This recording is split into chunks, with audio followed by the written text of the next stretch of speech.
Media pembelajaran fikih kelas 8 MTSM, indahnya berbagi dengan orang lain. Sebelum kita mengetahui apa itu zakat, terlebih dahulu kita harus paham bahwa zakat termasuk ke dalam rukun Islam. Rukun Islam yang pertama yaitu membaca syahadat, yang kedua melaksanakan sholat 5 waktu, yang ketiga berpuasa, yang keempat membayar zakat, yang kelima pergi haji bagi yang mampu. Pengertian zakat. Zakat secara bahasa membersihkan. Secara istilah, zakat berarti kewajiban kepada harta tertentu untuk diberikan kepada kelompok tertentu dalam waktu tertentu. Dalil tentang zakat. Surah Al-Baqarah ayat 43, Bismillahirrahmanirrahim, wa aqimus salata wa atuz zakata warka'u ma'ar raki'in. Dan dirikanlah salat, tunaikanlah zakat, dan rukuklah beserta orang-orang yang rukuk. Macam-macam zakat. Yang pertama yaitu zakat fitrah. Zakat fitrah adalah sejumlah harta berupa makanan pokok yang wajib dikeluarkan oleh seorang muslim menjelang hari raya Idul Fitri dengan tujuan membersihkan jiwa dengan syarat tertentu dan rukun tertentu. Selanjutnya, zakat mal, yaitu mengeluarkan sebagian harta yang dimiliki seseorang untuk diberikan kepada yang berhak karena sudah sampai nisab dan haul. Harta yang wajib dizakat. Yang pertama, hewan ternak.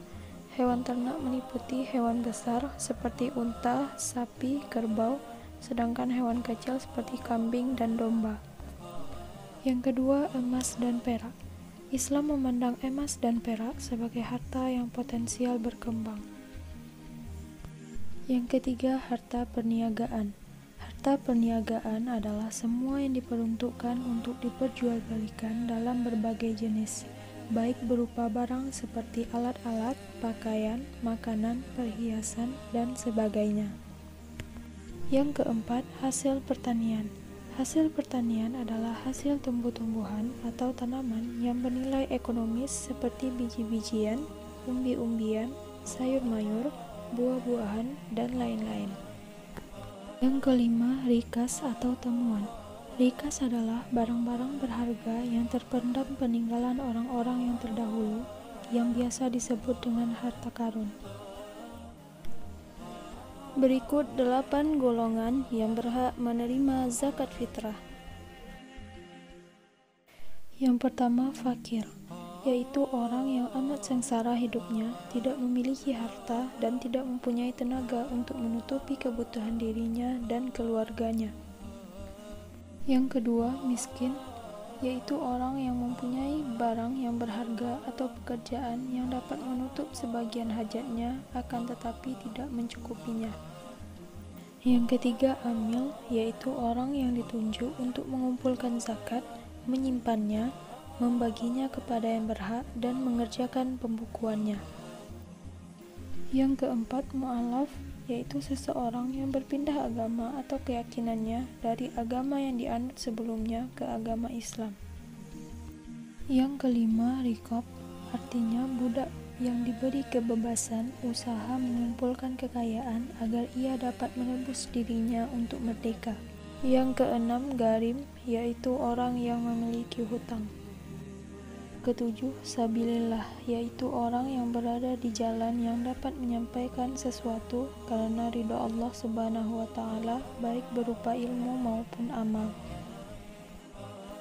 Yang kedelapan, ibnu sabil, yaitu orang yang mengadakan perjalanan yang bukan bertujuan maksiat di negeri rantauan, lalu mengalami kesulitan dan kesengsaraan dalam perjalanannya. Ada beberapa orang yang tidak berhak menerima zakat. Yang pertama, keluarga Rasulullah SAW atau Bani Hashim.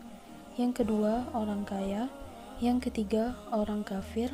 Yang keempat, setiap orang yang wajib dinafkahi oleh muzaki. Yang kelima, yaitu budak. Untuk dapat lebih memahami tentang penerapan zakat ini, marilah sama-sama kita saksikan kisah sahabat Nabi berikut, yaitu Salabah. Apa? Aku harus memberi makan kepada mereka? Yang Allah sendiri tidak sudi memberikan rezeki kepada orang-orang itu. Tidak, tidak. Saya menolak membayar zakat.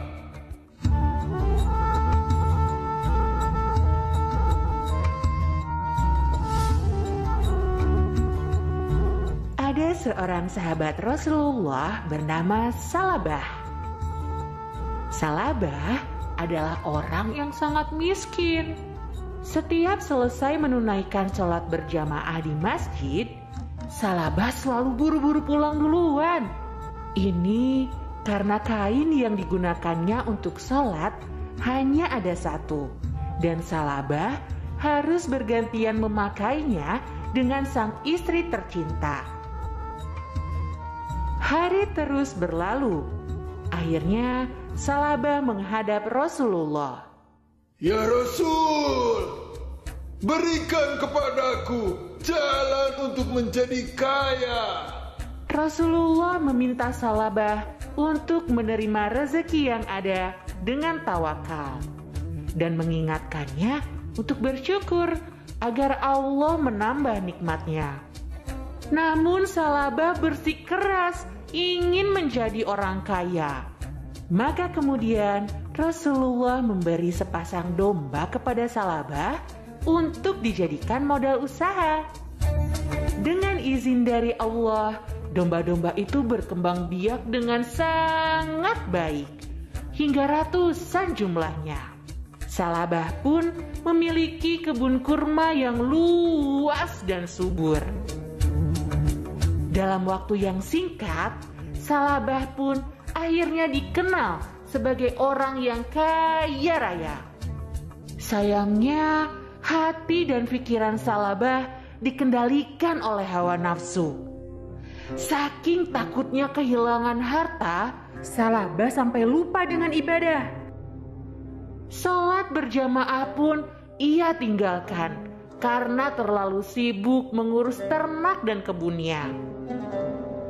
Hingga suatu hari datanglah wahyu tentang zakat turun kepada Rasulullah. Rasulullah pun meminta Ali bin Abi Thalib untuk menagih zakat kepada Salabah. Rasulullah bilang bahwa jumlah harta yang dimiliki Salabah membuatnya wajib membayar zakat. Ali pun bergegas mendatangi Salabah untuk menagih zakat.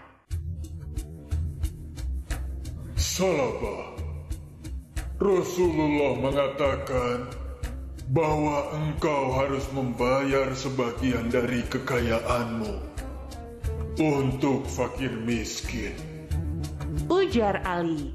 Namun Salabah menjawab dengan ketus. Buat apa zakat bagi fakir miskin? Maaf Ali, orang-orang miskin itu adalah pemalas. Lihat aku, kalau aku hanya duduk dengan berleha-leha, mana mungkin bisa mengumpulkan kekayaan sebanyak ini? Ali pun menjawab, tetapi rukun Islam telah menetapkan atas orang yang mampu bahwa ia diwajibkan untuk menunaikan zakat dari sebagian hartanya. Salabah pun naik pitam. Apa? Aku harus memberi makan kepada mereka? Yang Allah sendiri tidak sudi memberikan rezeki kepada orang-orang itu. Tidak, tidak. Saya menolak membayar zakat. Rasulullah khawatir memikirkan jika kelak Salabah dilaknat oleh Allah karena tidak mau membayar zakat. Bahkan saking khawatirnya, Rasulullah meminta Ali untuk menagih zakat kepada Salabah hingga 3 kali. Tapi Salabah masih juga menolak untuk berzakat. Rasulullah pun berkata bahwa harta salabah kelak tidak akan bisa menyelamatkan dirinya.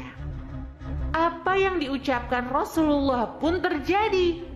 Mendadak ternak salabah diserang wabah. Bahkan banyak dari ternaknya yang mati. Tak hanya itu, kebun kurmanya pun menjadi kering karena diserang hama. Salabah akhirnya datang menghadap Nabi dan hendak membayar zakat. Namun, Nabi menolaknya. Salabah pun akhirnya mendatangi Abu Bakar dengan niat yang sama. Abu Bakar, aku ingin melaksanakan kewajibanku. Tolong terimalah zakatku. Ucap Salabah. Abu Bakar berkata, Maaf Salabah, aku tak menerima apa yang ditolak oleh Rasulullah. Kekayaan Salabah pun musnah dalam waktu singkat. Ia jatuh miskin dan terlunta-lunta. Pada akhirnya, seluruh harta yang dimilikinya tidak dapat menyelamatkan hidup Salabah.